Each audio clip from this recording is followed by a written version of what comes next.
یاجوج ماجوج کی نشانیاں۔ علامہ دمیری حیات الحیوان میں لکھتے ہیں کہ یاجوج اور ماجوج ایک عجیب الخلقت قوم ہے اور یہ دونوں عجمی نام ہیں۔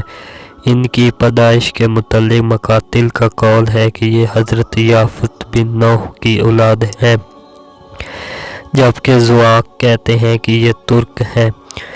طبرانی نے یاجوج ماجوج کے سلسلہ میں حضرت حذیفہ بن الیمان سے ایک روایت کی ہے۔ نبی کریم صلی اللہ علیہ وآلہ وسلم نے فرمایا، یاجوج ایک قوم ہے جس کے 400 امیر ہیں، اسی طرح ماجوج بھی۔ ان میں سے کوئی فرد جب تک اپنی اولاد میں سے 1000 شہ سوار نہیں دیکھ لیتا نہیں مرتا۔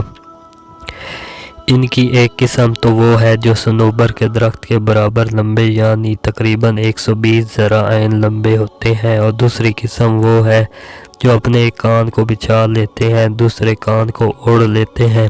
ان کے سامنے کوئی خنزیر یا ہاتھی آ جائے تو اسے کھا جاتے ہیں اور اپنے مردوں کو بھی کھا لیتے ہیں۔